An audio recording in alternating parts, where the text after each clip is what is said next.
Abraham, great. Wow. Rochelle White, good morning. Ngoya Sharis. Abraham, great. Welcome. Well, it's like Daniel Atsenga. It's like people are going to be happy that we came back to the main platform. Nkem DK, welcome. Kennedy Festus. Daniel Madu. Welcome, welcome, welcome. Omonike.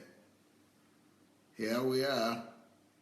Obioji Madu. Here we are at last. Here we are.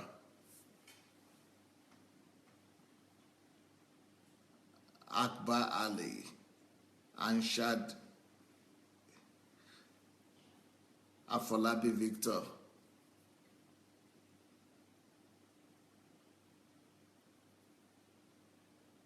Oluwafunmilayo Dina. Welcome, everyone. Natalia Kalida, welcome. Ezekiah Olujobi, long time. It's been a while. Shegun Fatuma, welcome. She Sandra, nice to see you. Bobby Santos, welcome. T.A. Sua, welcome. Deborah Cole, Nekio Koro. Oluwa Topeshion, Shinwe Ananaba. Justin Mayo, welcome everyone. Adewale Emmanuel. Well, since we are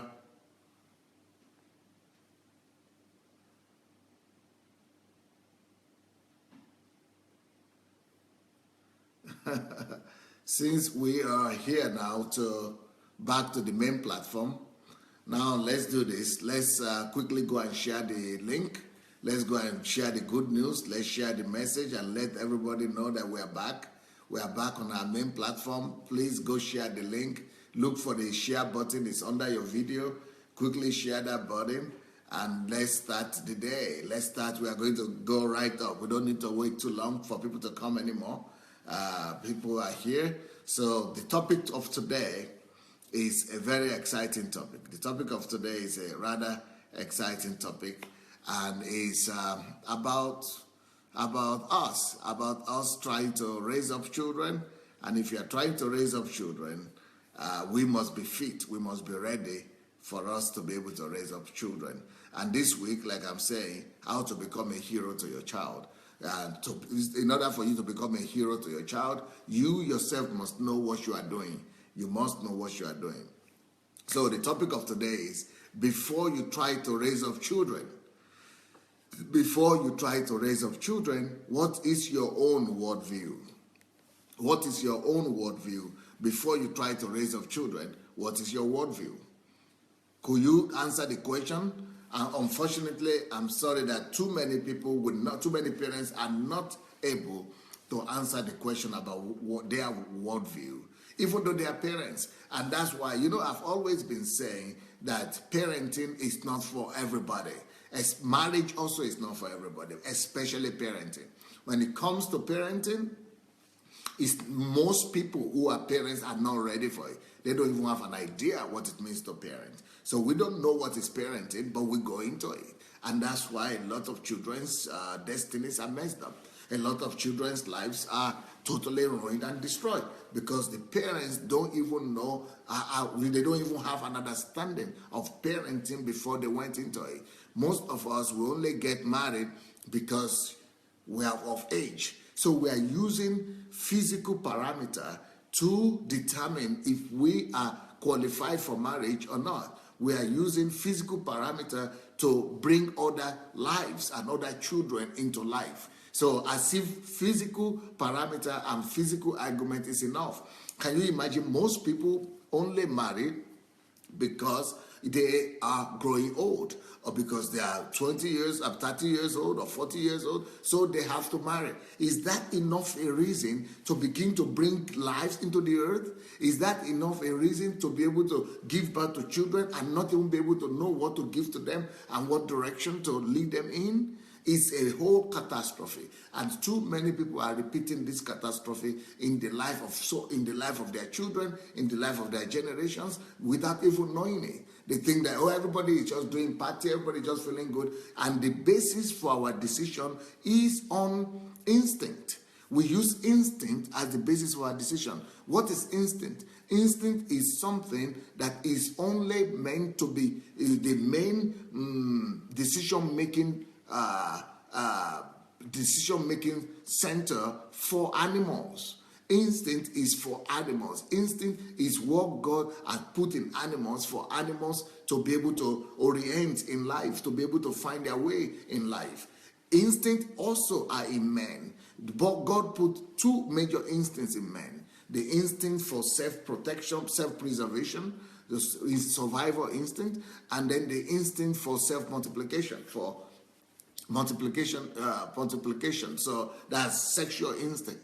So there are two main instincts, for security and for sex. Now, the instinct is not the main reason why we should bring other people into the world. Even though, yes, it is needed. That's one of the reasons why we have children, to be able to bring other people why we marry, to be able to bring other people to the world. But the instinct is not the main factor of life of a human being. Instinct is not the main thing that human beings are supposed to be led by. Men are not supposed to be led by the spirit, by instinct. Men are supposed to be led by the spirit. Men are supposed to be led by their mind, by their person, by their personality. Men are supposed to be homo sapiens. It is the mind of man, it is the reasoning of man that is supposed to help him to take decision. He is supposed to be taking decision based on his reasoning, based on his values, based on his content, based on his on the belief system, on his value system, not based on instinct, that it just because he has sexual urges. Sexual urges could be met, but before you now try to use that sexual urges to now bring in people to the world, other people to the world, you must make sure that you first plan for it. You must make sure that you have done enough calculations. You must make sure that you have done enough preparation. You must make sure that you have, done enough to be able to give a worthy life to that child. You must be able to know that you are well aware of what is parenting, that you are well aware of what it means to even be a mother or father, or what to give to the child. You must know the mission and the purpose why you want to have that child. You must be able to answer your questions, yourself, the main questions of purpose, of creation, of existence on earth before you begin to have children. But unfortunately, many people don't even think about these things. They only think about the physical factor. So if you only use the physical factor as the only reason why you married and brought up children, that means that that is what you are going to have. You are only going to use physical factors, carnal factors to raise up those children. It is what you use to get them that you will use to sustain them. So if you only brought children up to the world thanks to your instinctive desires, it is that instinct that we use to raise them up. So the life of the children, you will not even give real life to the children. You only give them the life of biomasses. You only give them a physical life. You only give them biological life. And then you only sustain them and raise them up through biology as well. You only raise them up by feeding them, by clothing them. You only attending to the physical body. You are not going to be able to attend to the personality. So you are not going to be in the position to raise up a person, to raise up a personality, to raise up a full individual. You are only going to be able to raise up a flesh individual, a mass of body, a biological mass, instead of a real human being. That is what happens when the basis of our decision is just instinct and flesh. When the basis of our decision is just sexual desires or age that we are getting old. That's why you are bringing a whole a whole child, a whole human being to the world. Can you imagine how much that human being will suffer later on? Can you imagine how much sorrow, pain, and destruction and frustration that child will go through just because you couldn't give him direction? You couldn't even tell him what is the purpose of life.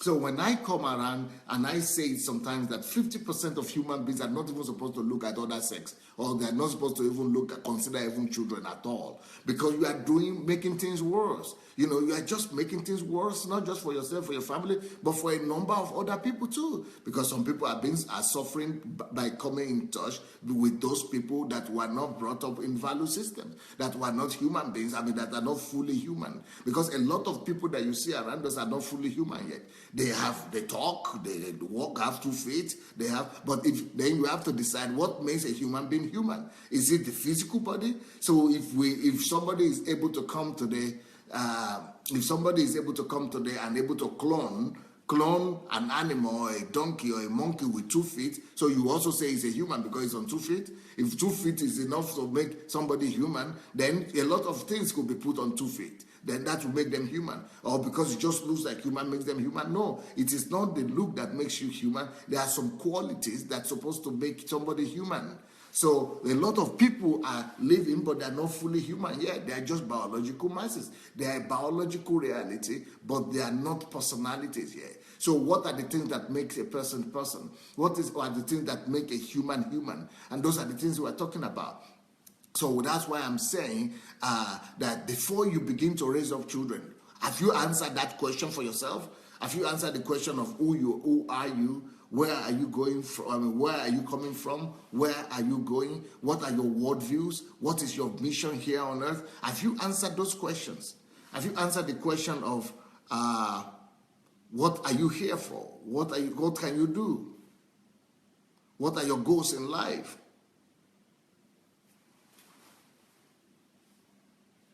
That's another thing I'm going to resolve one time. So have you answered the question of worldview? What is your worldview about life? Because if you don't have a worldview, what are you going to teach the children? And a lot of people don't even have a worldview. And they're going to, so what are they teaching children? They're teaching them nothing. They're just clothing them. They're just feeding them. And the Bible, Jesus told us clearly in Matthew 4:4 that man shall not live by bread alone. So it is not just by clothing your children, by buying them clothes and feeding them food, giving them food to eat, that makes them human. So Jesus has cancelled that just by feeding somebody, because a lot of parents, they think that their main and primary purpose as parents is just to be able to provide for their children food. It's just to make sure that they give enough food, they put enough food to the table. Even go to any culture, everything you see is that, I go to work so that I'll be able to put food on the table. The only reason, the only understanding of parenting that most of us have is just to put food on the table. So if you put food on the table for your dogs now, it means you are a good parent. If you put food on the table for your cows and for your pigs and for your domestic animals, it means you are a good parent. So if the only thing that is needed for you to be a good parent is just to be able to put food on the table, then we don't need to have a wife. You don't need to have children. You don't need to give birth. You don't need to have your own children. It's just enough for you to go and get some animals and put food on the table for them. But what makes a human being human, what makes parenting for children is much more than just putting food on the table. What makes you a parent is, first of all, that you yourself have to be a human being. You have to be a full personality. Are you a personality? Because if you are not a person yet, if you are not a full human yet, what can you? You cannot give to others what you don't have. You can only give what you have. What you don't have, you cannot give it. So if you don't even understand what life is about, what will you tell your child? You cannot tell them what life is about because you don't even understand it yourself. So if you understand life and your own understanding of life is that life is just body, it's just the flesh that you see, the only thing you are going to give your children are just fleshly things.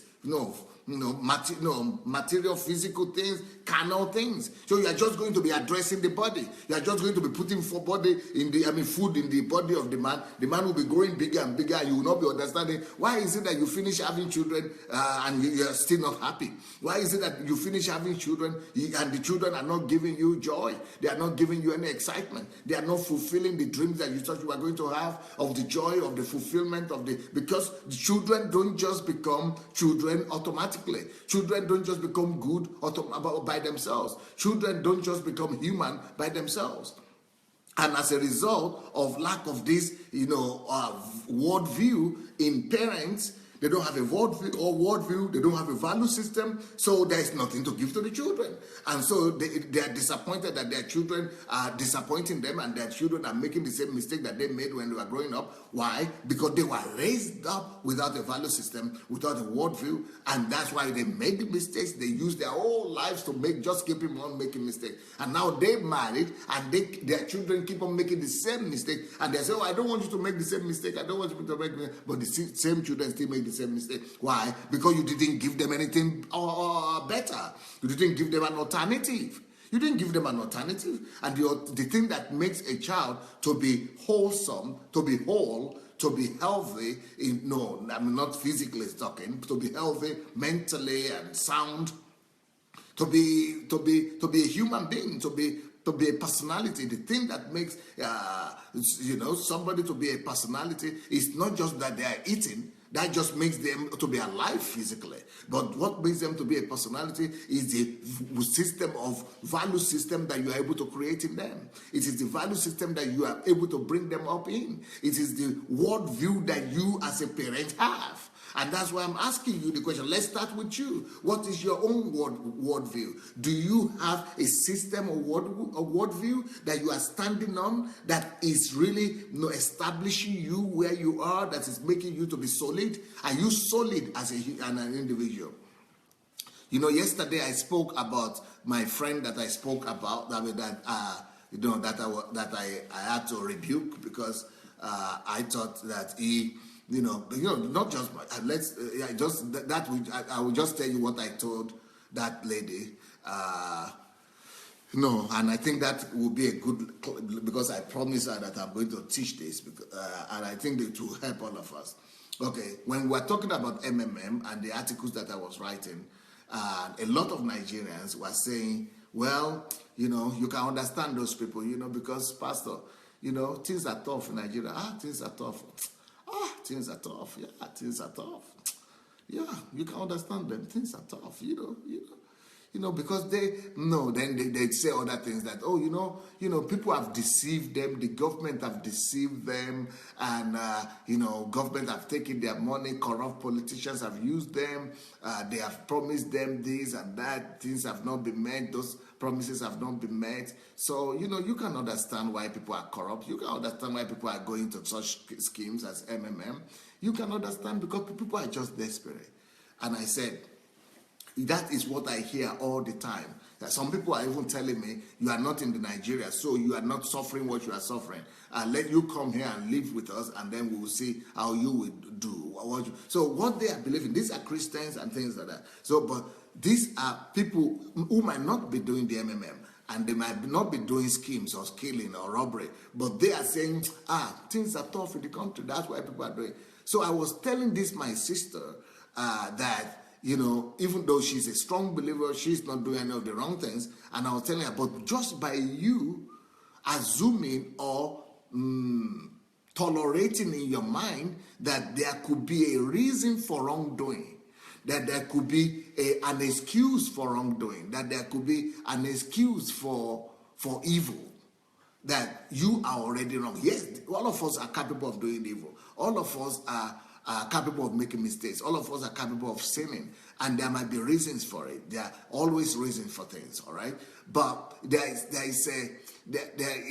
one thing for you to just have some weakness one time and to be deceived or make mistakes or wrong judgment. And it's another thing. The reason I'm talking about it is not because I say we should be perfect. No, we all have issues, and we could all make mistakes, and we could all fail and things like that. But what I'm saying is that when it comes to the larger, value system. So I was telling her that the whole country of Nigeria, that is why the whole country is collapsing, and not just Nigeria, the whole world in general. And that's the reason between the Western world that are stable and the developing world, that because we don't have a value system. So I was telling her that this is a philosophical question. So she said, "What do you mean?" I said, "What I was asking her, what is your worldview?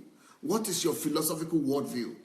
She said I think she couldn't give me an answer to that question because it's not a question that she hears all the time. What is your philosophical worldview? So I told her I was giving her a small lecture, and I want to give you that lecture today. So when I'm asking you what is your worldview today, let me explain to you what I mean. There are two major worldviews that rule the world. There are two major worldviews that rule the world. The number one worldview is the worldview that says that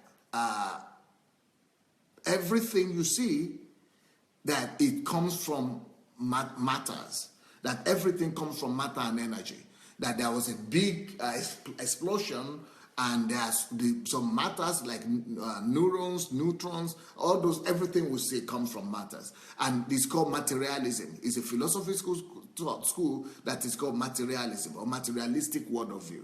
What does that mean? They don't believe that there is something, that the invisible things are the things that rule us. They don't believe that the invisible things are more important than the visible things. They don't believe in that. They believe more in the fact that it is only the things that we see that are there.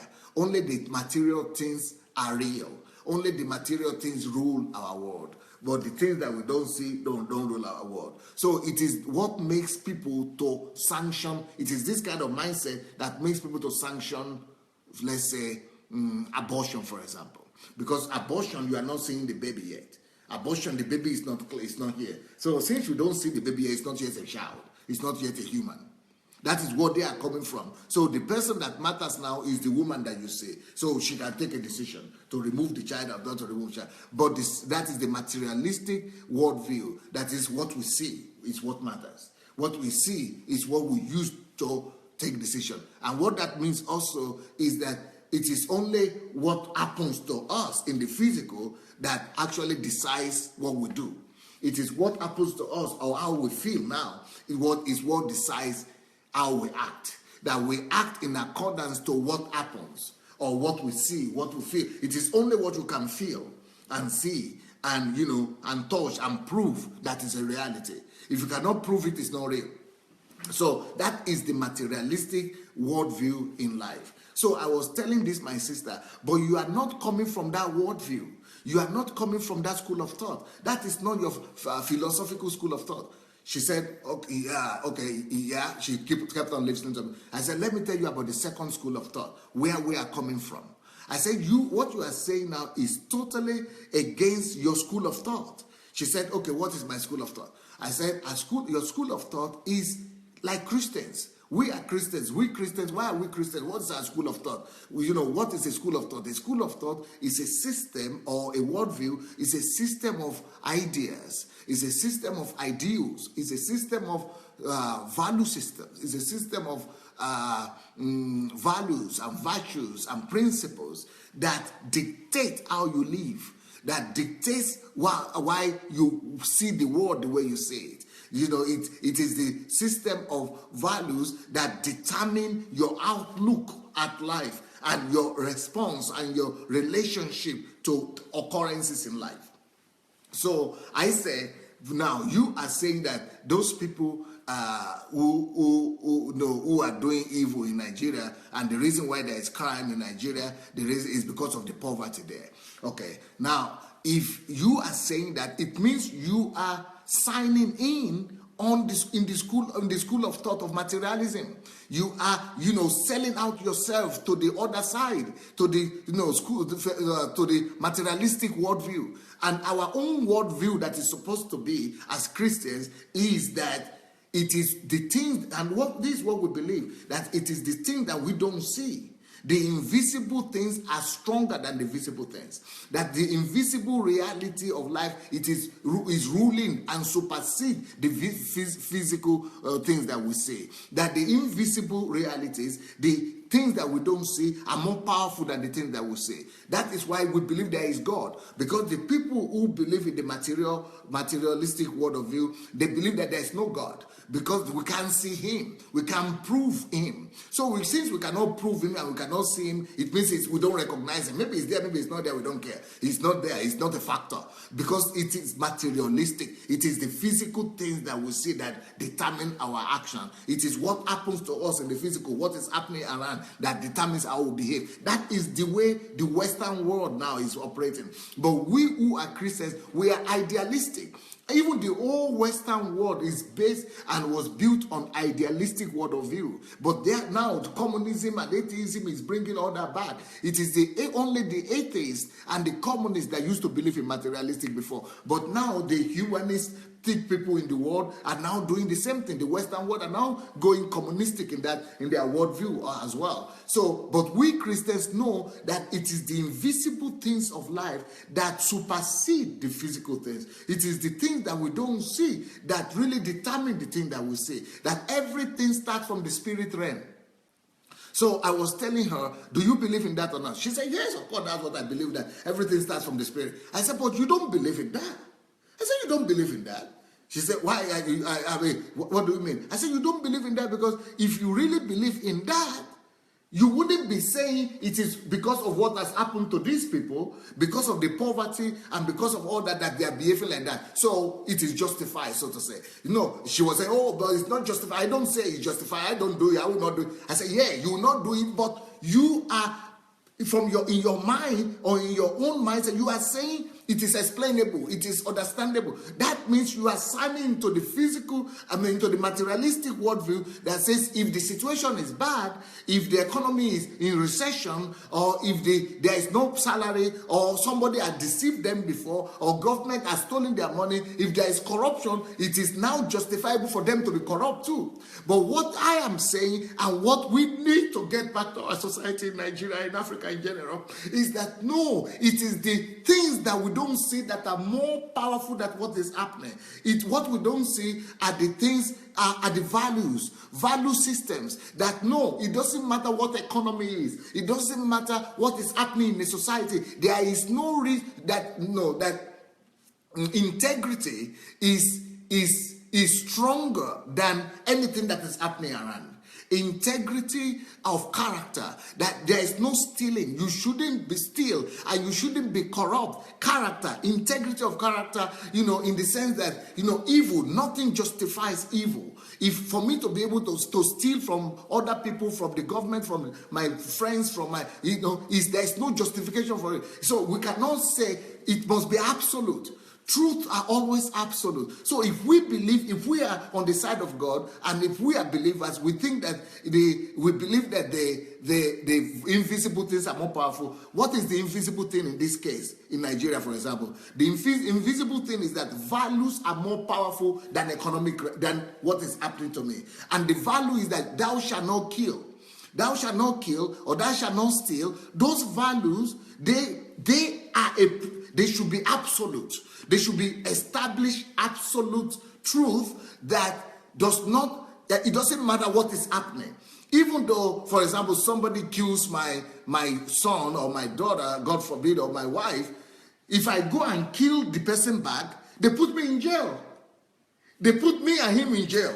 Why? Because there's no excuse. The fact that he killed my wife or my daughter doesn't give me the right to go and kill as well. Why? What that is saying is that, what happened, this thing happened to me, is not an excuse to do evil anyway. So that the values are more powerful. So the fact that the economy is bad, or the politicians are stealing my money, or the politicians are deceiving us, doesn't mean that I should now go and deceive too.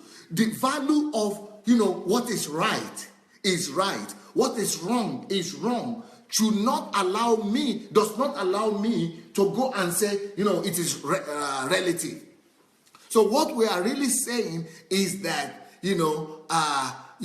values we Christians, and this is the thing I was trying to say to this sister, that even though you are a Christian, even though all Nigerian Christians are almost like this, we think that truth, we believe in truth. Don't steal. Yes, don't steal. I will never steal. But we also make it rational, relational, or what do you call it?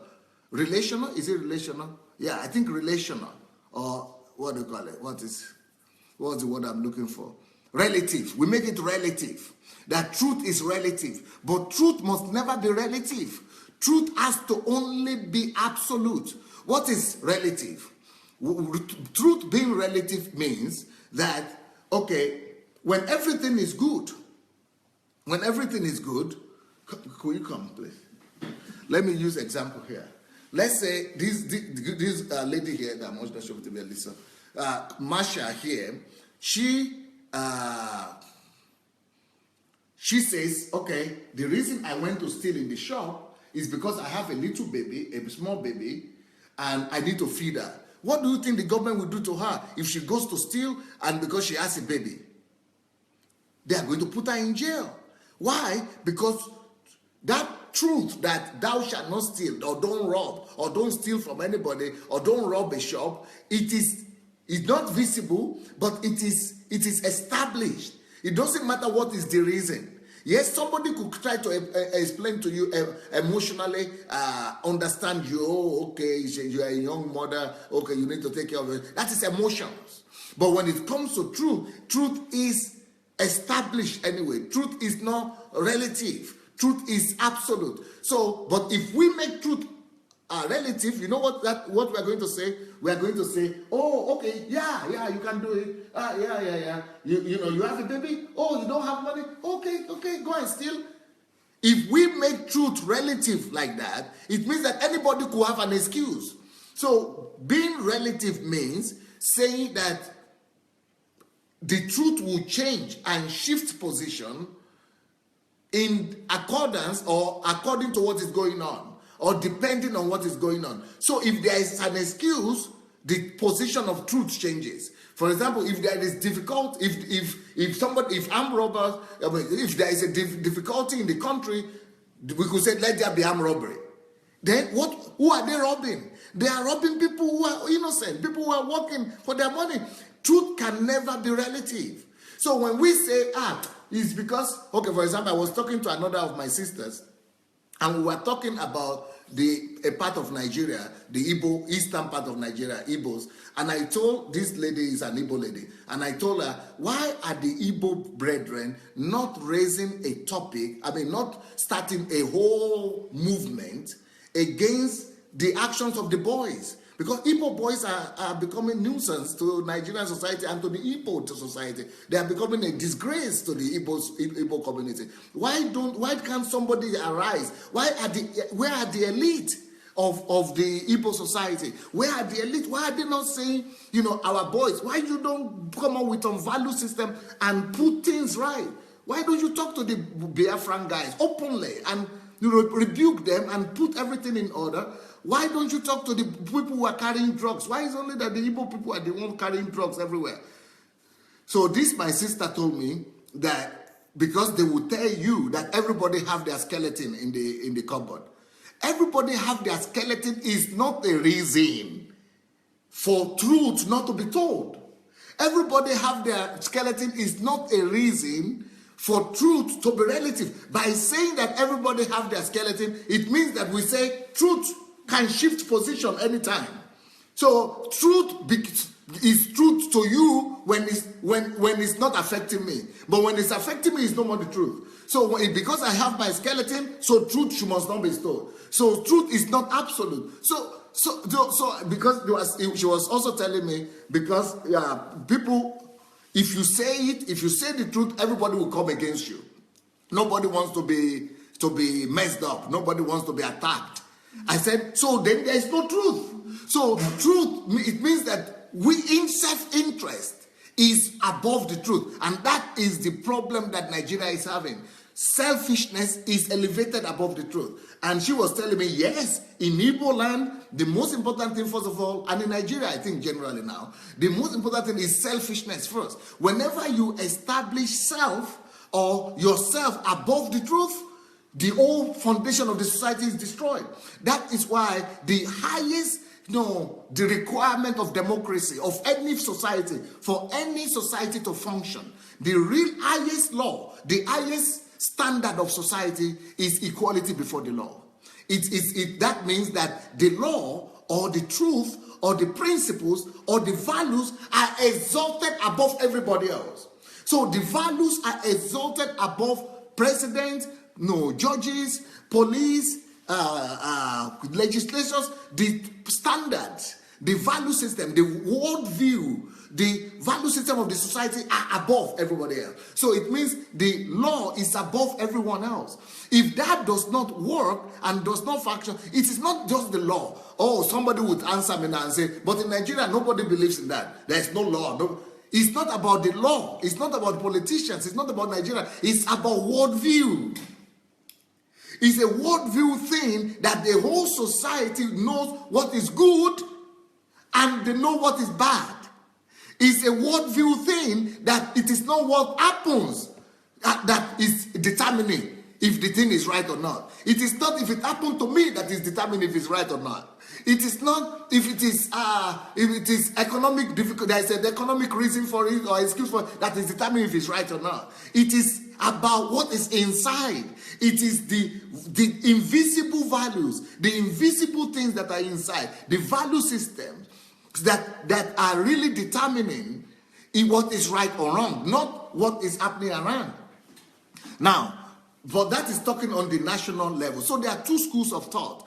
The school of thought that says that, okay, you can understand them now is because of what is happening. It is difficult out there. So difficulty is what makes people, if that is saying, that is to say that the society is decayed. That is to say that the society can never be fixed because the society tolerates a relative standard of truth. Truth must not be relative. Truth has to be absolute. But for a society to be stable, for a society to be to function, truth has to always be absolute. For example, you cannot say, I'm building this house, so even though I'm building the house, I'm going to count this wall. This wall of the house is going to be 2 plus 2 is 4. But the middle of the house, I'm going to count it 2 plus 2 is 2. Then it's going to collapse. Or I'm going to build a machine. So when it comes to science, the truth has to be the truth all the time. 2 plus 2 has to be 2 all the time. 2 plus 2 has to be 4 all the time. 1 plus 1 has to be 2 all the time. It doesn't matter what my opinion is. So even if even if I don't agree that 2 plus 2 is 4, and I build the car and I put 2 plus 2 is 4 here, 2 plus 2 is 2 here, 2 plus 2 is 1 here, the car will not even work. If I make the standard and the relative, the way I want it or my own opinion, the house will collapse. When any rain falls or nothing will stand. So when you are about, let's go back to parents now. When you say you want to become a parent and you want to have children, you shouldn't even start talking about children without establishing your value system first. You shouldn't even talk about having a husband or a wife without having your worldview formed first. It is your worldview that gives you the confidence that, yes, I know what I want in marriage. It is the availability of that worldview and the establishment of that worldview and how strong and how potent that worldview is that gives you the basis to say, now we are ready for children. Because you know what to give to the children. You know that you and your wife have the same worldview. You know you and your wife have the same value system. And you have sat down and you know exactly what value system to inculcate and to use to raise up the children. You know the value system, you know the worldview that you want to create and bring to the world, into the world of those children. But what happens? Parents don't even have an idea what is worldview. In my country, Nigeria, instead of worldviews and value system, we have religion. We have been presented with religion instead of value system. So people are religious. People go to church without any worldview, without any concept of worldview. These my sisters that I'm talking about, they are all Christians. They are some of the best Nigerians you could ever imagine. They are some of the best Christians you could ever imagine. But to them, It's just relative. Everything is relative. It's not because they are the ones like that. Though. They come from that old society. The old country where they come from is like that. Oh, everybody has weakness. Oh, things can happen. Oh, you can understand now. Oh, yes. Yes. Oh, you know what? In fact, Olukayode sent me an article which is also claiming the same thing. That, you don't have the right to blame people who go to, pyramids and whatever, Ponzi schemes. Nobody has the right to blame them because the country is a whole Ponzi scheme. So because the country is a whole Ponzi scheme, so I also now must be doing Ponzi scheme. Or I must now be applauding people who say, oh, hurrah, hooray, go for Ponzi scheme. So, the government has disappointed them. Somebody has, so Christians, pastors are now saying, oh, what can you do? Everybody is deceiving everybody. So everybody is killing everybody. I should also go and kill. Everybody is deceiving everybody. They should now come and deceive me. It's because they have not deceived me. It's because I am not the one who is lost. So when it comes to family, family must be based on values. Families must be formed on value systems. So value system is the core of that family. Value system is the basis, is the foundation upon which that whole thing is built. So when you are building your children up, or when you are raising your children, you are actually raising that child to build that child up in value system. The body is what God gave to the child. But the value system, this is what the value system does.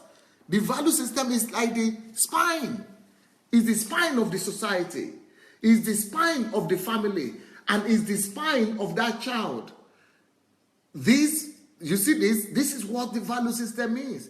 It is what holds together the society. It's the core of the society. It's the core of the child. The most important thing in rearing or bringing up a child in parenting is the ability to know the value system. You must know what value system you want to bring, what it is. And you must be able to build it into the children. The children must have a worldview, value system. And that's why I always say you must have an hour or 2 hours, between 30 minutes to 1.5 hours every day, that depending on their age, that you spend with your children. Now you spend on them, bringing them up, rearing them up, forming and creating, formulating value system in them.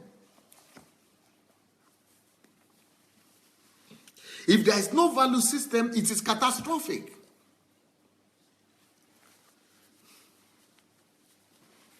It is the value system that holds you together in trying times.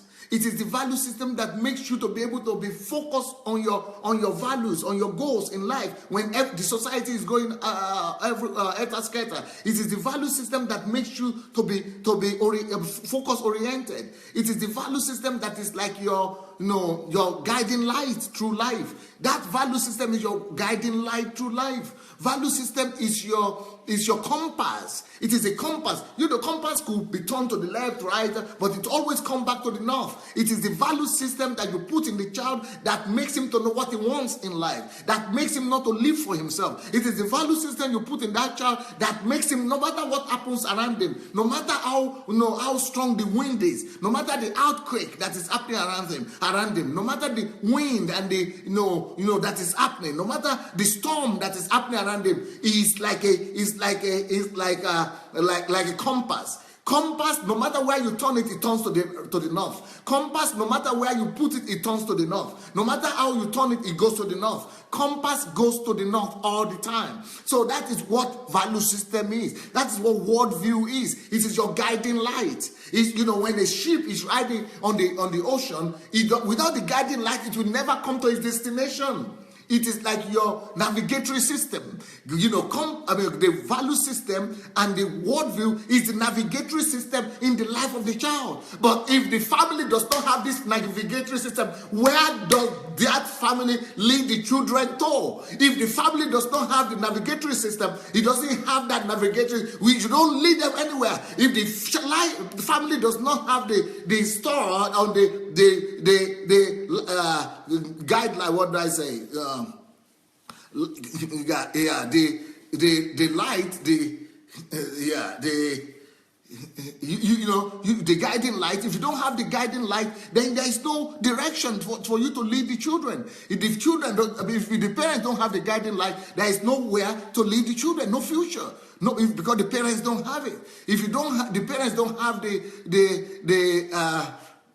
compass, then the children, they cannot give it to the children. And it is the anchor. Value system is that anchor.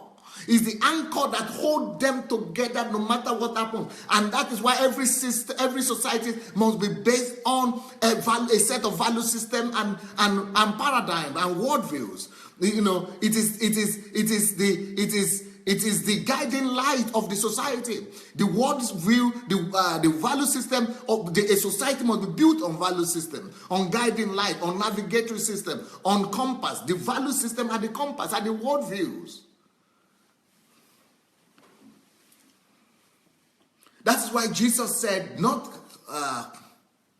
man shall not live by bread alone. What does that mean, man shall not live by bread alone? Physical things don't determine life. It is the invisible thing that determine life. It is what we see are temporal. Every visible thing is temporal. Every visible thing, it is liable to change. And that is why invisible things are more stable. They are not liable to change. They are more stable. They are not liable to change. So they are more predictable and secure.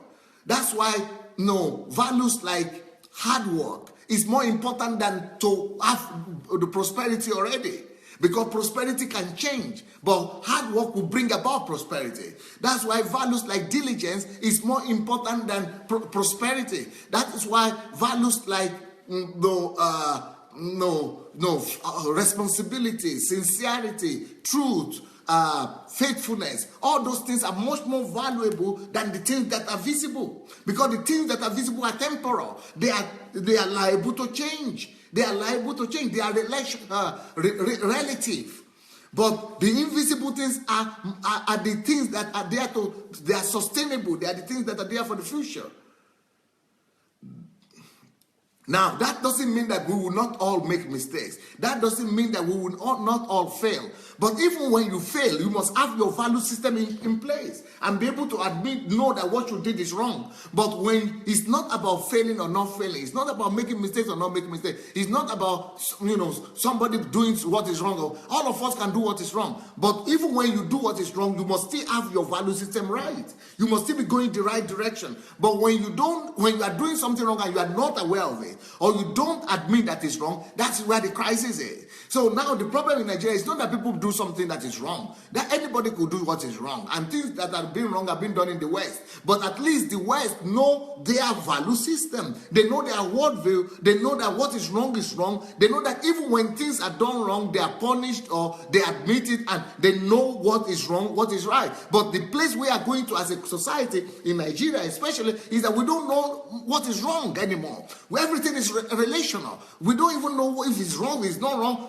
Some people will even tell you, for some people it's wrong, for some people it's not wrong. This is your own opinion. Can you imagine that people that are being caught carrying drugs and are being executed for drugs? You don't know what his situation is. What situation? It is your own opinion. You don't know why he did that. It is not about... Yeah, I'm sure God has forgiven him. He has repented. He's going to heaven. But still, the worldview must be indebatable. What is wrong is wrong. We are not saying what this condition is. Yes, there might be the conditions. There might be reasonable conditions. But that does not make us to change the value system. It does not make us to change our position on the truth.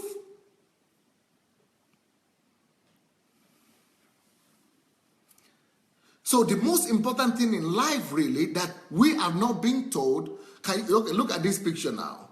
I showed you this picture first.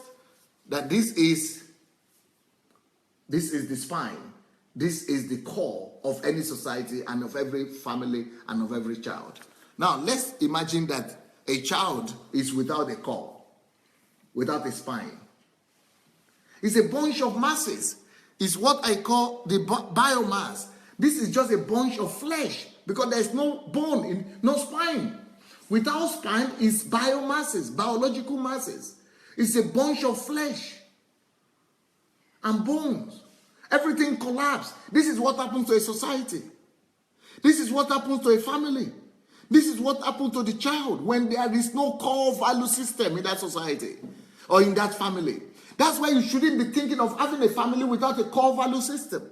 That's why you shouldn't be thinking of having children without an established worldview.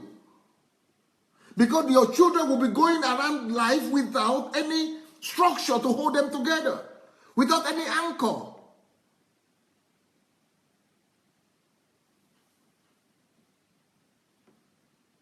It's a catastrophic life. It's much more worse than the physical disability. This is the real disability, the core disability, the disability of personality, the disability of humanity. So when a society doesn't have value system, it's a disability of society. It's the disability of the whole structure, of the whole society. It's a national disability. Disabled. The whole country is disabled. The society itself is disabled. People who are blind and crippled, they are better than somebody who is healthy and is crippled in values and he has crippled value system. So that's why, Nigeria is in a mess, right? But I myself wanted to speak for my Igbo brethren that nobody's saying this, that there's no values. You need to raise up a system of value system in the whole of Nigeria, of course, but especially in the Igbo people. I mean, not the all of them, but in the boys who are not going to school, especially the boys. And I spoke to one of my disciples, my leading disciple, about it, and he said, Pastor, he told me a story one time. He told me that he, as an elder, was leading a meeting one day in his village. So he said he is the head of the village. He's 60 years old, or over 60 years old actually. And he's a professor, this man. Professor. Anywhere in the world, a professor is supposed to be respected. And in some part of Nigeria also, professors are respected. Like in Yoruba land, if you're a professor, it doesn't matter how much money any other person has, you are always respected. So this my professor friend was leading a meeting for his own extended family, big family meeting, and he's the head of the family. So he was talking about values and what to bring to the system. One boy, 23 or 25 or 27 years old, just came from somewhere. Nobody knows where he got his money from. He just brought $10,000 per a pack of $10,000 cash in dollars, and just came like this and put it on the table like this, smashed it on the table. Look. Why are you talking grammar here? What are you saying? What grammar? Now grammar alone, is it only grammar you can talk? It's only grammar you are just talking there. Look, produce, talk. You don't deserve to be listened to. I will only listen to you when you can put something on the table. Now, I put something on the table, mash it. Like, what are you people doing? And there are elders here, elder women, elder men, people. And I say, what are you people doing listening to him? And he's talking grammar to somebody here.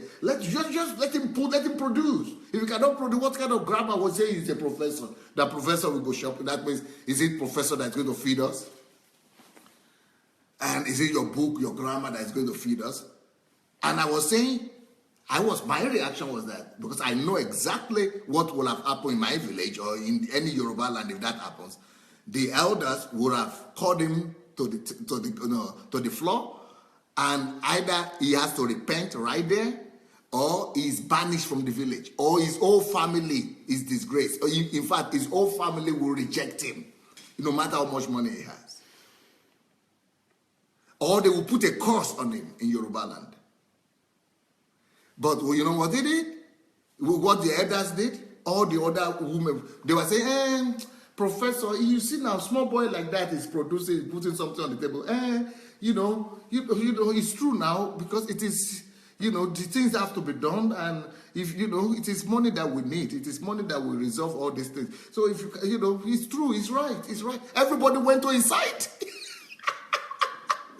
And I told him, I said, Prof, you are supposed to address that question on national level. He said, it's too big, and we are going to address it. We are going to fix it. We should fix that. We should fix that. Because that is a crisis there. That is, it means that there is no value system. That, first of all, this man is an elder. Secondly, this man is educated. Thirdly, that man is talking. Well, I don't even. So that means there is a whole breakdown in value system in that part of Nigeria. And now I could understand why nobody could talk to the guys who are carrying drugs, or to the ones who are doing Biafra. Why everybody is just playing game. They are just playing game like this because nobody wants to, because truth is relative to them. To everybody, truth is relative. Truth is relative. So there is no absolutism. And when there is no absolutism like that, the core of the society is totally destroyed. So that is what we must redress. And that's one of the main things that we are going to face in Nigeria, that we must address in Nigeria. And I'm sorry that even pastors don't address these things. So you could go to church all your life, and truth is still relevant. Everybody just said. So I was telling my dear friend that I was talking to that, yes, you don't do the stealing. You don't do the armed robbery or the whatever, the MMM and pyramids and things. You don't do it because they told you in church stealing is bad. Yes, because Bible said it. Yes, but this is not what we are saying. It shouldn't be because Bible said it. Yes, your value system could come from the Bible, but you shouldn't say you don't steal because you are a pastor, or you don't steal because you go to church, or because pastor said it. So if there is nobody to take you or to know that you go to church, you will do it. It should become your core. It should become your worldview. It's not because you go to church, you don't go to church. Your worldview must be established. It's not conditional. Either I go to church, I don't go to church, I'm a Christian, I'm not a Christian. So because if you are not, it's because you are going to church, when nobody is there from the church, then you are going to do the wrong thing. When nobody knows that you are going to church, you are a Christian, then you are going to do the wrong thing. So it must be because it is a value system, it's a way of thinking, it's a worldview that is the way you see the world. We must be able to, on the basis of the Bible, on the basis of the Word of God, come up with our value system as a nation. And I'm writing a book right now about that already. So that the whole Nigeria could be taught in values and be able to know that values is what is wrong in our society. And it doesn't matter if you're a Christian or Muslim, just value. It's just like in the West here. You don't need to be a Christian to know that what is wrong is wrong. Either you are atheist or you are homosexual in the West. Either you are homosexual, Christian, everybody abide by the same set of value system. Because everybody knows what is wrong and what is right.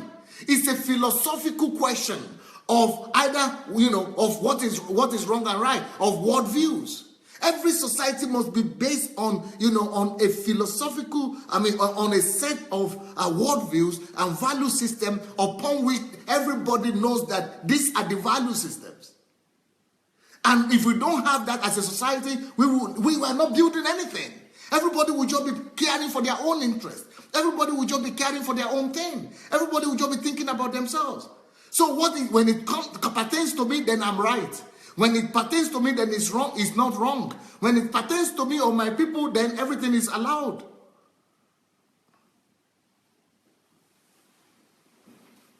So if a man doesn't have, if there is or a society or a family does not have a system of values like that, then what happens is that you will behave according to the situation, or you will judge situation relatively.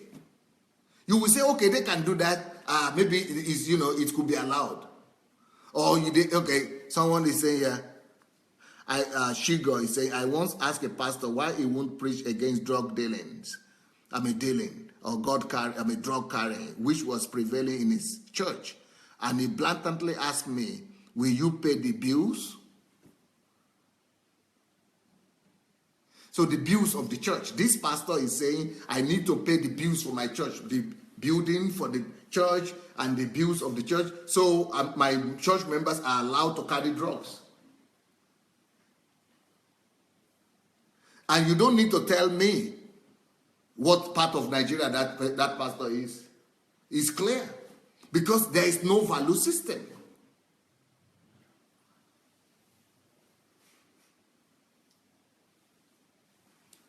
In that part of Nigeria also, I saw an article which is a Nigeria is spreading though from that part of Nigeria, from that particular part of Nigeria to all of Nigeria. All of Nigeria is becoming like this now. All of Nigeria is becoming like this. This is a very alarming example here, which I showed to my sister, to another of my sister. You will not believe this one that I'm going to show you now. This is totally blatant. And nobody in that state, or a visible person at least, went publicly to demand for this to be redressed.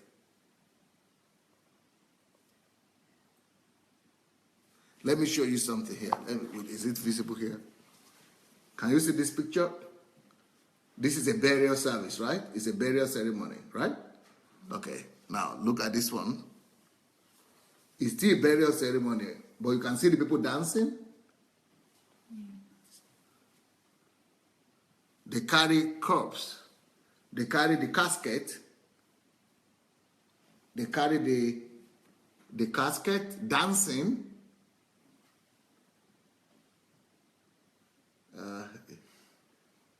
They carry the casket, dancing and rejoicing. This is all celebration thing, all right? That's not the problem still, though. I will tell you where the problem is now. This is the burial ceremony. The pastors are there. Churches are there. And then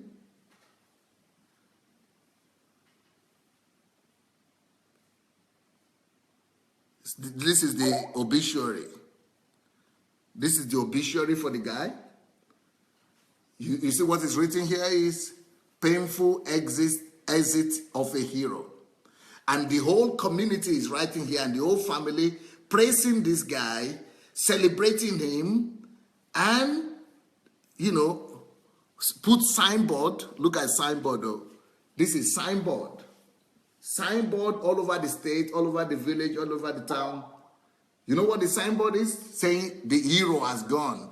Everybody celebrating, everybody coming, and the whole community, elders, everybody coming. This is the guy with Jesus on the background. Yeah, this is the guy. You know who this guy is? This is the same guy here in Malaysia. This is the same guy here in Malaysia being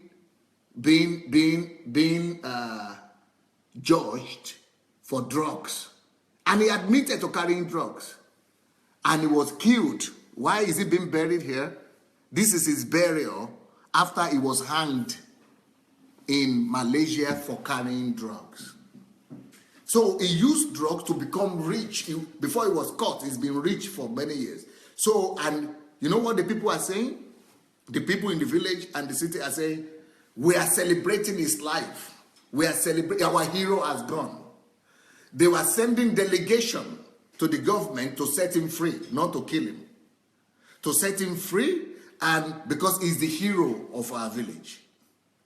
What makes him the hero? Oh, he did the road, he put light, he built houses, he gave help to widows and sent people to school. So they are seeing what benefits them. So this is benefiting us. Let him carry drugs. Let him go. Let him carry drugs. Let him kill other people's children. Let him destroy other people's nation. Let him destroy other people's lives. Let him kill many thousands. Let him keep on killing all the kids of other people, all the children of other people, as long as he's sharing some of the money with us.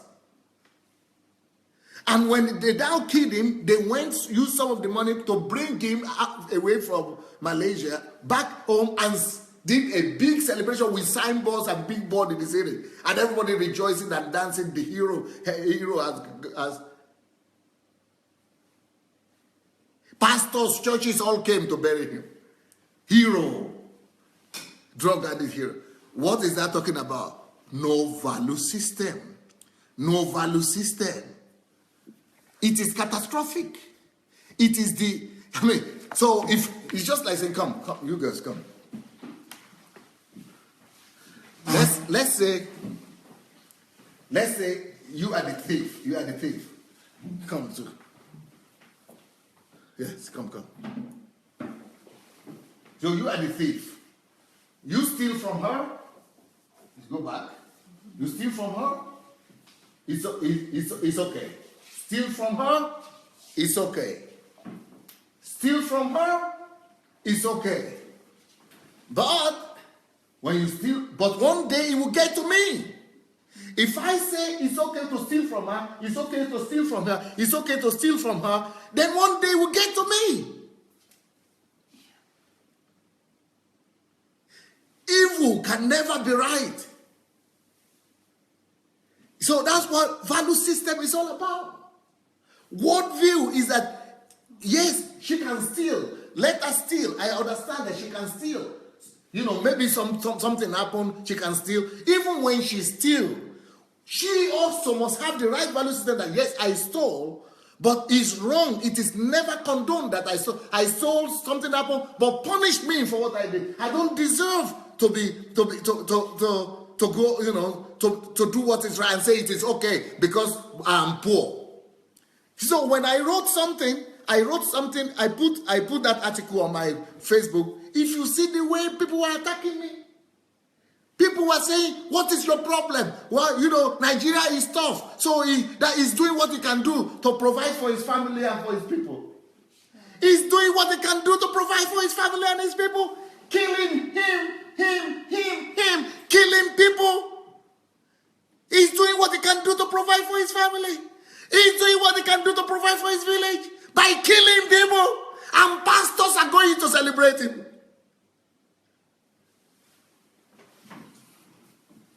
Спасибо.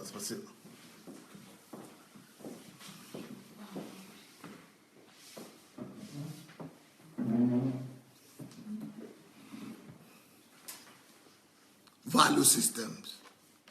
Value system. Worldview.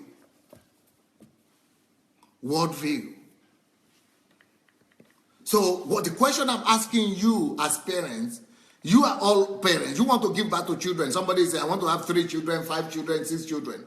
What do you want to give those children? Is it this value system? You know, I was talking to one Igbo lady the other day. She said, Pastor, I don't know what our people should do with our boys, with the men in our country, in our side of the country, because the Igbo boys have become the crisis in the society. I said, why is nobody talking? Everybody is afraid. Oh, they will attack you if you talk. Oh, if you talk like this, oh, they will attack you. Oh, nobody wants problem. If you don't want problem, why you leave? Why do you even leave in the first place? If you don't have value system, you shouldn't live. It's like living like this. It's like living like this. How can you live? That's not life. That life is counterproductive. Every village and city is supposed to ban those kind of people. In my own state, there is a senator in the federal government, who the America is demanding to be extradited,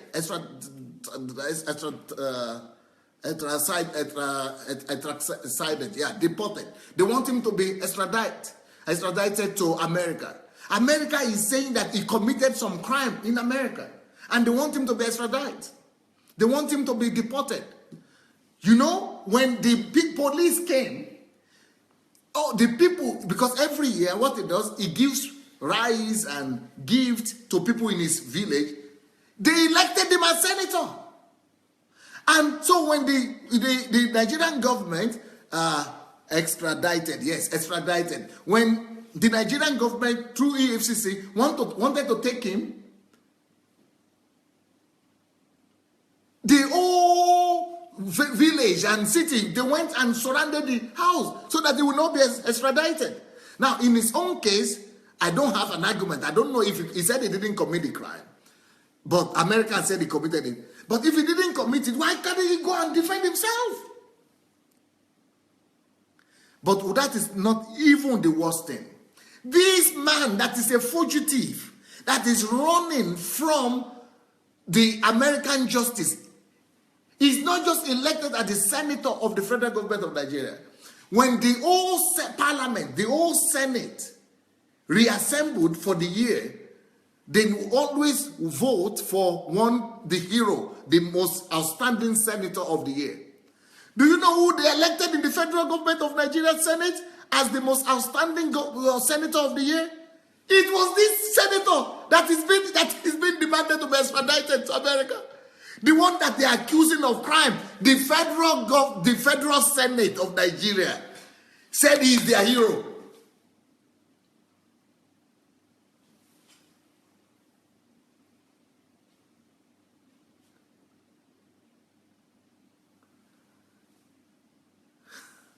So what are you talking about?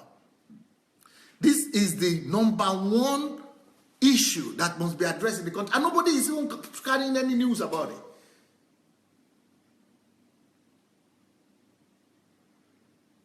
Nobody raising an eyebrow.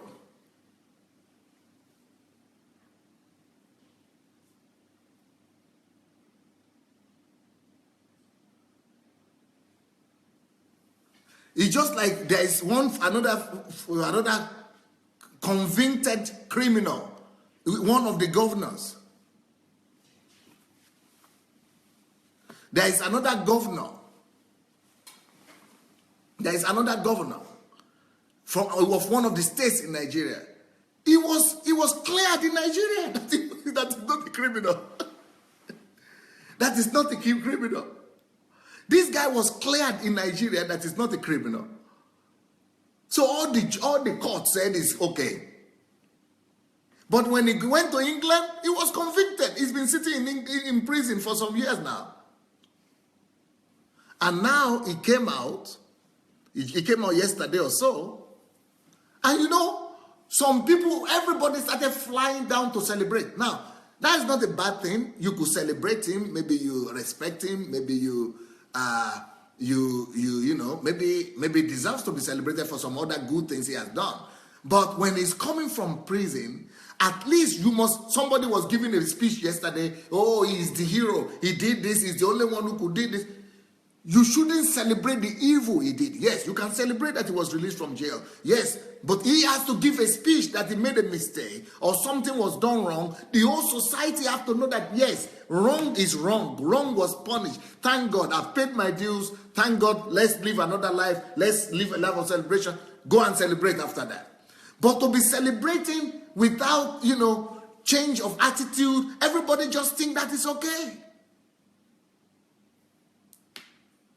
Everybody thinks they were partying all night yesterday. They just released him out from prison in Britain yesterday.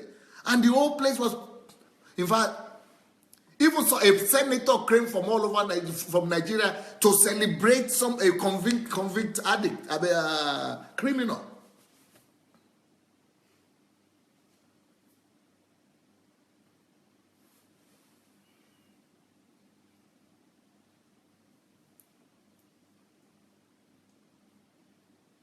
In fact, right now, as I'm talking right now, there is a case in court when a Nigerian Oba is a king in one of the my part of the country, because this is just to note how the whole country has been affected by this.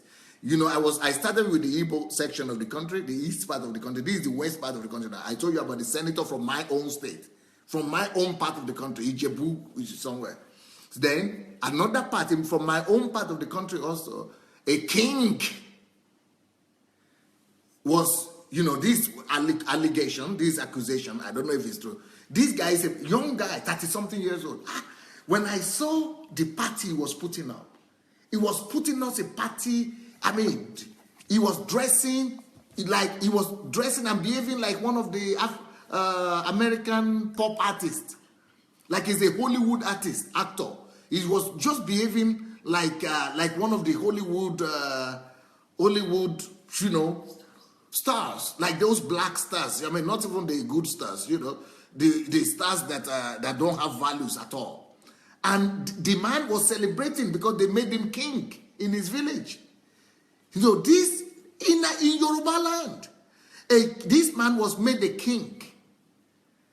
And because he's living in Canada, he's the Nigerian that is living in Canada, that's living outside of Nigeria. But nobody knew, but maybe, and I'm sure there will be some people in that country who knew what he was doing, or at least in his surrounding who knew what he was doing. You know what this guy was doing? At least this is what he's been, because one person from the state got to know that he has been, this guy had been convicted either in America or somewhere, or in England or somewhere abroad, of doing 419. You know, maybe he's not the one he did do it himself, but he was involved in 419. Maybe he organized some people to do it. The bottom line is that this guy was doing 419. And he made a lot of money. So the problem with the culture is, why I'm blaming the culture and the society is that nobody wants to know how you get your money anymore. Nobody knows where this guy got his money from. He just said, oh, I'm coming from abroad. I'm coming from overseas, from America. So my money is coming from America, from Canada. But really, in Canada and in America, where he was living, he made that money by defrauding Americans and by defrauding white people, Europeans. And he became so wealthy, he built a palace for himself. And he was selling, you know, people who made their money in legitimate ways, there is a way they don't behave. They are respectable people. But even from the very first day I saw that guy, young guy, fashionable guy, beautiful wife, as if they are coming from Hollywood. I said, there is something wrong. In fact, I'm looking for the photograph now, because I said there is something wrong with this guy. This guy is not clean. You know what? Somebody got information from the state, his own people. That's the good thing with the Yoruba. At least they are still trying to maintain their values, but not all the time. Thank God for that person. They found one person from his own town or from his own state, who not from another town or so, but from the same Yoruba area, who discovered that he had the news that he was accused, he was convicted for 419, and that he had some information that this way he made his money. Even though he's a king already, the government of the state and the people of the state decided to remove him. And they took him to court because he doesn't want to be removed. They took him to court and he refused to come to court. So now the court in Yoruba land, Yoruba court judge has ordered that the king should be brought to the court by force. He's run away to Canada. And some lawyers are fighting for him because of money. A king, a sitting king. This is a monarch in Yoruba land.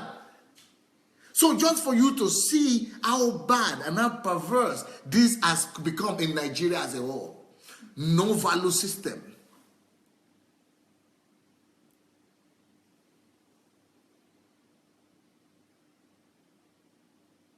No system of worldviews. And the truth has become relative.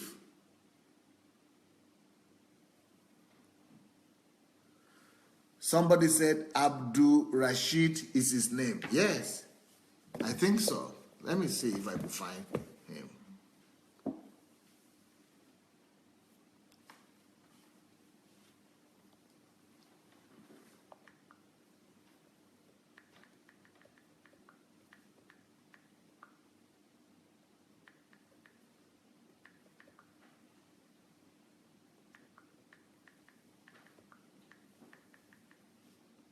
Can you believe what country we are building right now? Can you believe what kind of country? And I'm expecting the whole state to come out and forcefully dethrone the guy. Or, of course, you know, we are living in a law society now, so you must be sure that, you know, he committed the crimes. But even for a king, a sitting king, to be accused of these things, either he committed it or not, that's already a big thing. That's already a very, very big thing. A sitting king, not even senator this time, but king. King is supposed to be a custodian of the culture, of the values. And I'm sure people from his village now or from his town will be hating me and saying they should come and do this to me and do that to me. That's what they normally do. They begin to attack you as if I'm the one that is bad. They'll begin to find all my sins and that I'm the one that is evil. But we are talking right now about something that we should all take serious.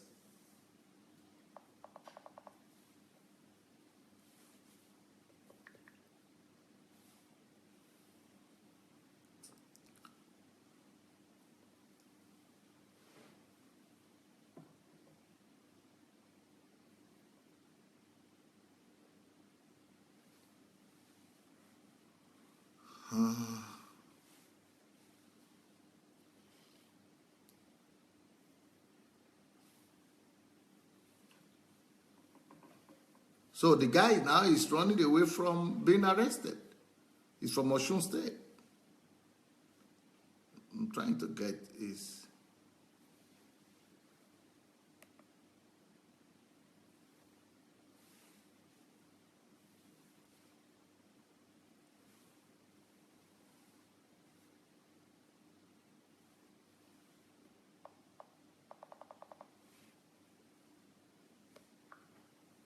I think they call him Oluwo or something like that. It's amazing what people can do. Okay, let me show you the photograph of the guy. The guy is a cool guy. He's a cool guy. And you know that there is something in this is coolness. There is something in this is coolness. Can't get it, eh? Can you see it? It's not clear.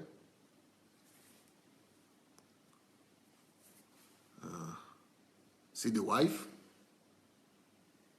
You see the guy and the wife? They are so cool. You see them? Cool guys. He's always with his smartphones, and you see the wife there. There is the wife. Cool girl, cool guy. And so the guy himself. He's a cool guy, huh? Always wearing his beads and his... Cool guy. Cool guy. Young guy. Value system. And the whole country, a whole village, I assume that definitely they don't know. I assume that they don't know what he's doing. See the guy. Cool guy. See the guy. 30-something years old. See how he's dressed, like Coming to America. Do you people see Eddie Murphy's film, Coming to America? He's living it in real life. He's living it in real life. Cool guy, huh? I wonder why they get at 30-something. Where did you get all those millions from? We don't know some Americans, some Europeans and Americans have paid the price. Could have been duped. No value system. No value system. But how can such a person become the king? You ask me. Because no value system.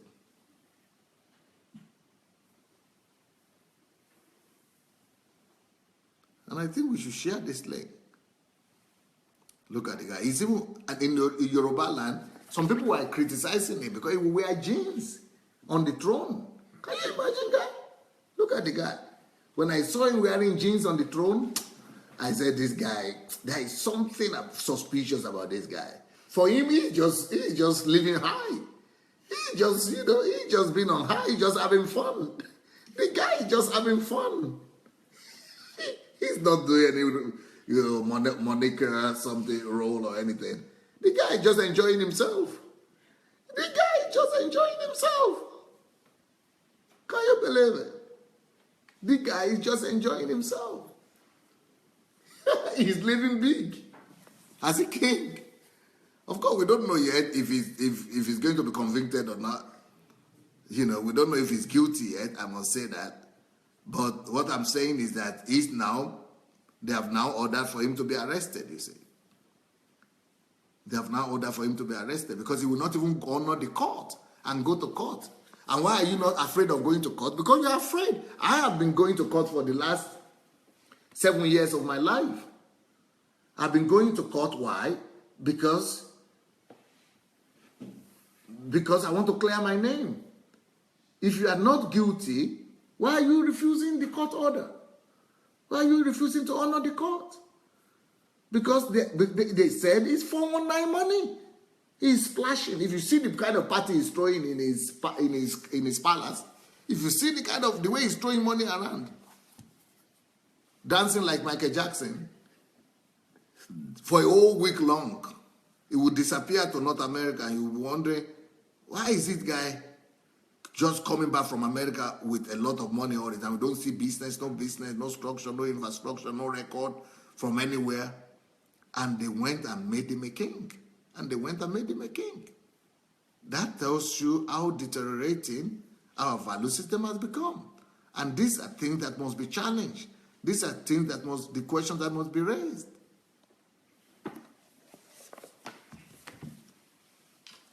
So just for you to, because if I don't balance it up like that, somebody will say I am against the Igbos.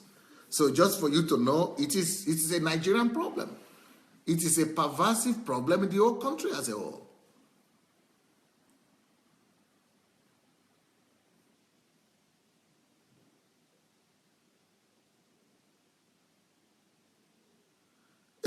Niyi Olushola said, Dr. Adelaja, yes, it's true. If he's not guilty, why should he be on the run? As a king.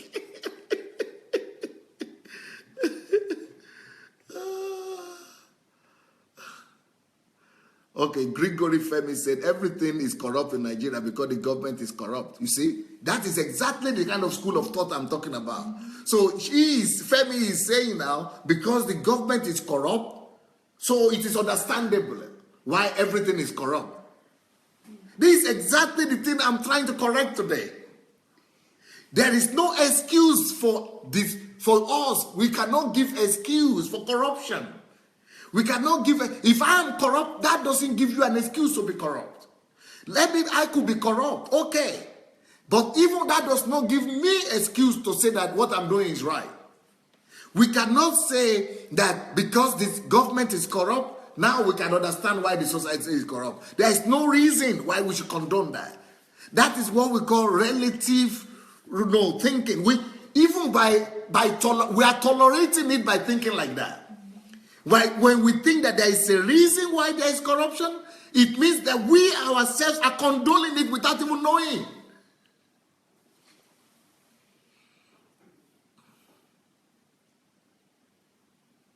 Nkiru said those that do 419 say that they are taking back what the Europeans stole from them when they colonized us. You see, this is what I'm saying, Nkiru. This is what Nkiru said. Any talk like that is a demonstration of their corrupt mind. It's a demonstration of lack of value system. It's just like saying we are going to kill Europeans because they kill our ancestors. And go and kill them now. You will sit in prison for the rest of your life. Why are you just stealing? What other people do does not give you an argument, a reason. It's not enough a justification for you to become like that just because Europeans colonized us, so you are going to be doing 419 to steal from them. Where is our mindset coming from? Every one of us could be guilty. Every one of us could do something wrong. But we should also know that things could happen in life, but that shouldn't affect our worldview. Worldview is that what is wrong is wrong. The fact that because if you steal from them because they colonized you and they stole from you, it means that you don't have the right to also accuse them of being colonized anymore.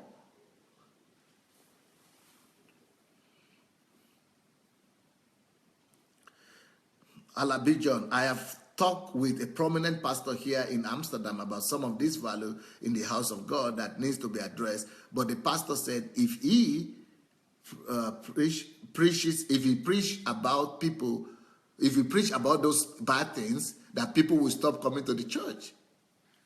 So you can imagine the world we are living in. So the church is not more a pillar of truth anymore. The church is no more. Even I could even agree that the pastor is doing something wrong, but you still have to present the value system. You still have to preach what is right, because you are speaking for God.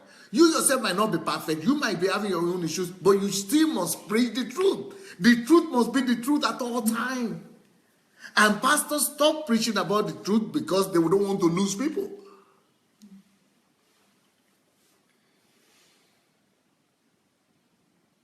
Deborah said that guy, that king, he ran away and left his wife and children, took off with a mistress.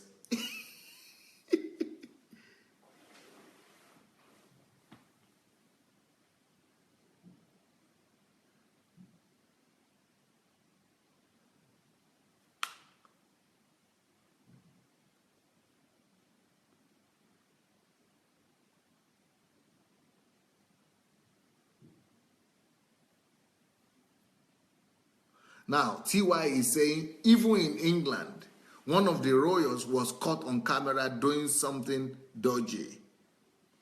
It is a collapse of value system worldwide. Now, TY, this is exactly the kind of thing I'm saying. The fact that the royal or the royal person in England was caught doing the wrong thing doesn't mean that there is no value system in the whole society. Look, compare the society, English society and our society. Even that royalty that is done something wrong, he knows that the world's view and the value system of the society has been violated. But in our own case, we don't even condemn these things anymore. But at least in this society in England, the reason England is still standing is because there is still some extent of, value system that are still standing. So even though this royalty himself is violating the laws, he still will affirm the law, and he will still affirm the value system of the society. So we cannot use that as an excuse that even Europeans too have. That's what our Africans do. When Europeans point out how corrupt we are in Africa, Europeans will begin to say, oh, you two are corrupt, look at that one, look at this one. But they have been able to build a whole society on structures that are standing, but we have not even started. We have not even built any society on any principle. So we shouldn't be using their little failures there, but our own is pervasive failure.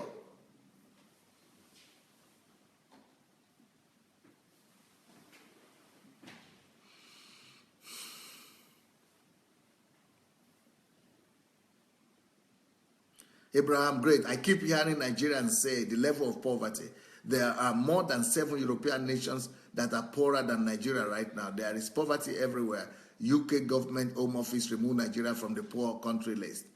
No, let me tell you, the people who are poor in Nigeria are not the ones doing the crimes. The people who are poor are not the ones in the pyramids. The people who are poor are not the ones doing the Ponzi schemes. The people who are poor in Nigeria are in the villages. They don't even have 3 square meals. They don't even have shoes. But they are not stealing. They are not robbing. The ones who are doing the robbery, they are the ones who have the money to invest. They are the ones who have, who are sophisticated to have computer and do things like that. The people who are really poor are not doing what is evil.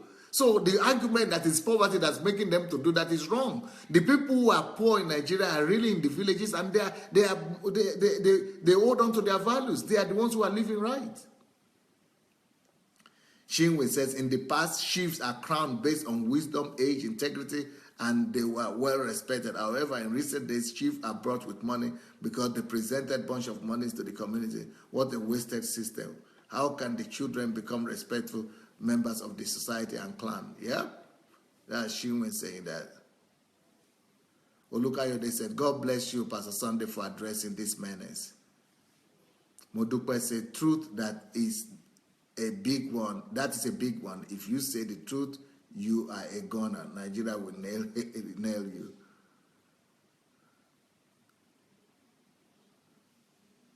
Marianne said, thank you for speaking the truth about this issue. It's a big shame.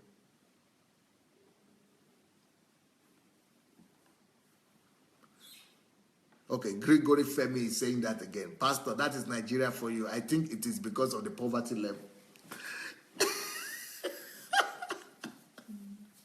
That's exactly what I've been. You must listen to this whole message, Femi, because you are getting something wrong. And you must go and read my article, my last article, my number 7 article about MMM. There is no excuse for these things. Hey, my God, we have a lot of work to do, I tell you that one. Oluseyi, there is a sir, previous criminal record is never investigated in Nigeria. As long as the candidate can deliver and say to the top leaders, pay them, nothing can stop him from achieving his aim. Indeed, a perverse and lawless generation. It's only God that can deliver. No, not God. God is in heaven. We have to deliver ourselves. Not God can deliver, only God can deliver us. I wrote a whole book about that not God can save Nigeria. Not God can deliver. We have to deliver our country. And you wait till I come to that country. We are going to deliver our own country by ourselves. Leave God alone. God has already delivered us. It's our own problem now to deliver ourselves.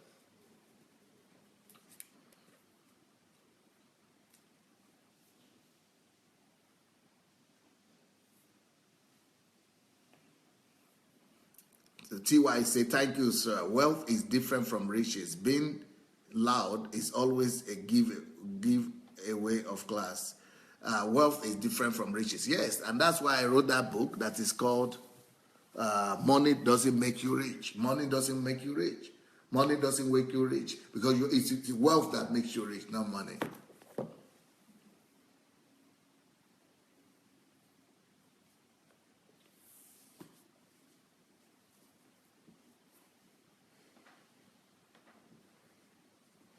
Lola Favor say, my people call it stomach infrastructure. As long as someone meets a need, regardless of the source, is applauded. This happens when citizens have been stripped of their basic rights. People don't even have a right to anything. When you are a person of integrity, Nigerians be like, you will die in poverty. That's exactly what I'm saying, that we shouldn't even express sympathy for this kind of thing.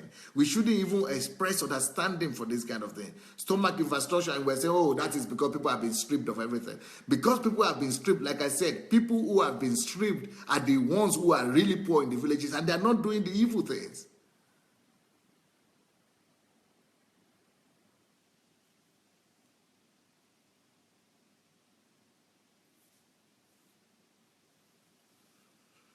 Oh my God.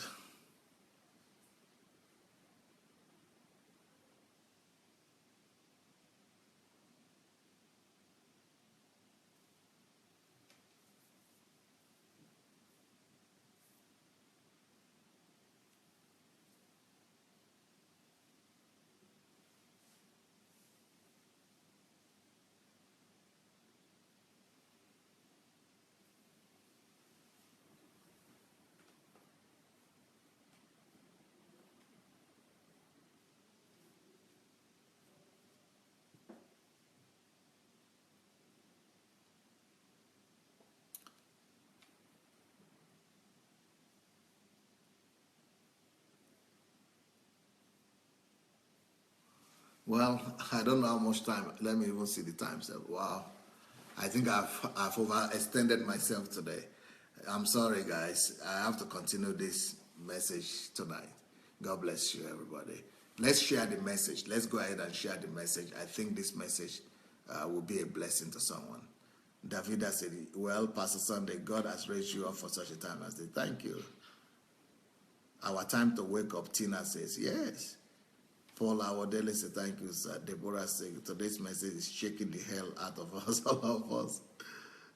There is so much to correct. The evil is eating up the earth, Nigeria. Nkiru said, every person that is not Nigerian knows how rich and how full of potential Nigeria is, except we don't know how wealthy we are. Gregory, I think this is mindset problem. Yes, now you are talking, Gregory. It is mindset problem. That's what we are supposed to fix. Shigo said, Pastor, I'm eagerly awaiting your action plan to get this whole thing overhauled, overturned. You can't have all this passion and see these things without having a solution. Oh, don't worry. And that's why I'm saying leave God out of this. We are going to fix it. We are going to fix our country, and we are going to take our country back. I know I have strategies. I have everything. That's why I'm going to Nigeria.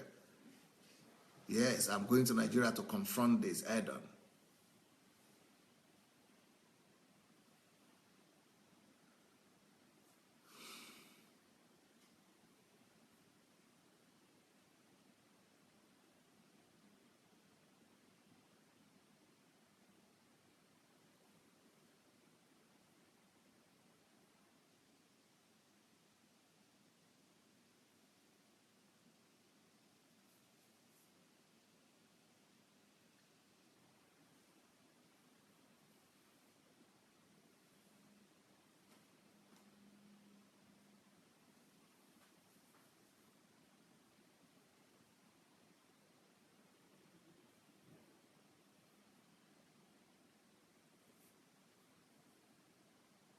Anyway, thank you so much, everybody. I'm just overwhelmed. I'm just overwhelmed right now. Thank you so much. Have a wonderful time, and we'll talk to you in the evening.